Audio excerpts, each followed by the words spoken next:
네, 경북 성주를 지역구로 둔 이완영 의원이죠. 그런데 위증 논란 때문에 오늘 많이 싸웠습니다. 결국 우병우 수석 답변할 시간을 많이 차지해 버렸죠. 자, 이완영 의원 여러 가지 궁지에 몰리는 상황이 되니까 여러 가지 얘기를 꺼냅니다. 왜 나만 갖고 그러냐? 야당 의원들도 증인을 만났다. 이렇게 말했습니다. 소개합니다. 박은영 과장이 고영태가 위증을 해서 위증교사를 만들어냈다. 통화한 기록까지도 밝히겠다라고 어제 언론에 나왔습니다. 본 의원은 조용하세요! 발언하는데 위증교사 허위 주장은 기획된 정치 공작이라고 생각합니다.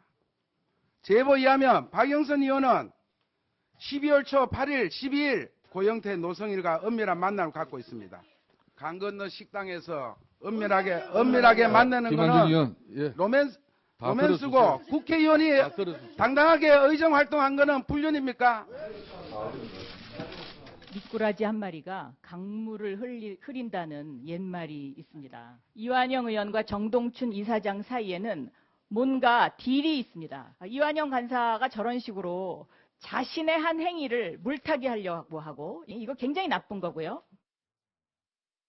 박수영 기자. 그러니까 나도 물론 증인 만나서 얘기한 건 있지만 야당의 박영선 의원도 4시간이나 만났으니 왜 나만 갖고 그러냐 그 얘기네요. 네, 그렇습니다. 자기 굉장히 억울하다는 거죠. 박영선 의원도 지금 논란이 있었던 고영태 씨와 그 노승희 씨를 만나서 얘기를 했는데 왜 나한테만 그러느냐라고 얘기를 하는데 그런데 박영선 의원 같은 경우에 그 고영태 씨가 이미 증언을 마친 상황이었습니다. 그러니까 증언을 앞둔 이 정동춘 이사장과 이완영 의원이 만난 것과는 좀 다른 문제인 거죠. 그럼에도 불구하고 이 문제를 끌어들여서 왜 나한테만 그러냐라고 하면서 억울함을 얘기한 겁니다.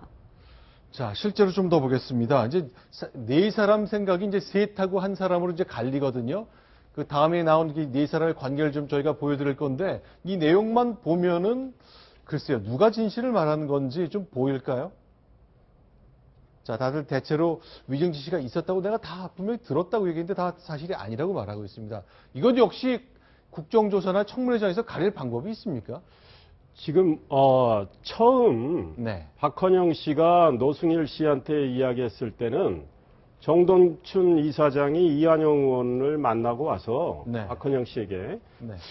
지금 그 고영태 씨가 태블릿 PC를 들고 다니는 걸 네. 봤다고 박헌영 씨가 이야기를 했으니까 게다가 뭐 잭도 사오라고 했다 이랬으니 이걸 언론 인터뷰를 통해서 밝힐 수 있느냐 이제 이렇게 이야기가 시작된 것 같아요 처음에. 네. 그러니까 청문회장에서 위증하라는 이야기는 아니었던 것 같고. 네. 근데 이게 이제 발전이 되면서 청문회장에서 실제로 이완영 의원이 아니고 이만희 의원이 고영태 씨가 미리 말한 내용이 그대로 질문 답변이 이어지니까 위증교사 의혹을 충분히 받을 만한 상황이 돼버렸고.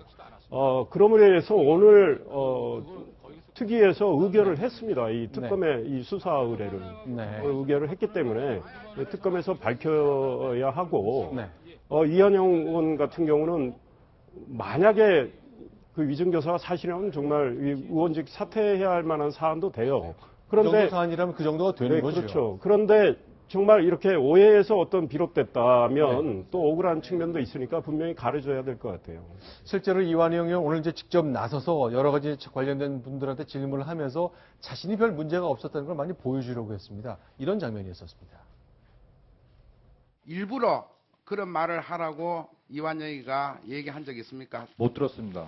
왜 이런 얘기를 했는지 좀 제 입장에서는 따져먹고 싶어서 전화를 했습니다. 노승일 부장 말로는 본인은 그런 식으로 얘기하지 않았다. 노 부장 인정합니까? 박은영 과장 말을 인정합니까? 저도 말할 좀 기회 좀 주십시오. 박헌영 과장하고 통화했을 때 따로 증언하십시오. 언론에 하든지 시간이 제가 없으니까. 네, 어쨌건 좀 상당히 부담스러워하는 모습이 보이네요. 그런데 이제 그 오늘 여러 가지 참고인으로 나온 사람이 국정조사가 진행되는 중에 증인으로 신분이 바뀐 경우가 보이더라고요. 네, 이런 경우가 종종 있나 보죠? 네, 그렇습니다. 지금 아까 지금 화면에서 보신 이 노승일 씨가 바로 그 케이스인데요. 노승일 씨 같은 경우에는 아까도 말씀을 드렸지만 이 원래는 이 위증 관련해서 이 부분이 자기는 위증이라고 들었다. 뭐 이런 부분에 대해서 얘기를 하기 위해서 참고인으로 나왔는데 그런데 그 차은택 씨 관련해서 이 네. 우병우 전 수석이 차은택 씨를 안다는 부분에 대해서 차은택 그 증언을 하게 됩니다. 그러니까 얘기를 하게 되죠. 그러자 이 민주당 측에서 얼른 그 얘기를 듣고 그렇다면 이거를 증인이 돼서 얘기를 해줄 수 있느냐. 그럼 우병우 수석이 거짓말한다는 게 되니까 그 부분에 대해서 좀 증언을 해달라라고 얘기를 하면서 이 증인 선서를 하고 증인석에 앉게 된 겁니다. 지난번에는 그 네. 청문회 진행 중에 세월호 7시간 문제 때문에 네. 서울대 병원장, 전 병원장이 바로 오후에 즉석도 증인 채택된 적이 있고 네.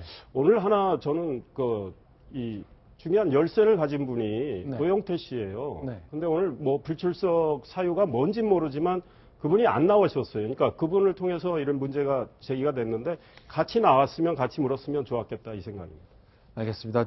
국정조사건 청문회건 초유의 일이죠. 해당하는 청문 위원이 위증을 교사했다는 그 논란 속에 사로잡히면서 며칠째 이 관련된 내용이 끊이지 않고 있습니다. 오늘 그 비슷한 장면도 반복됐습니다.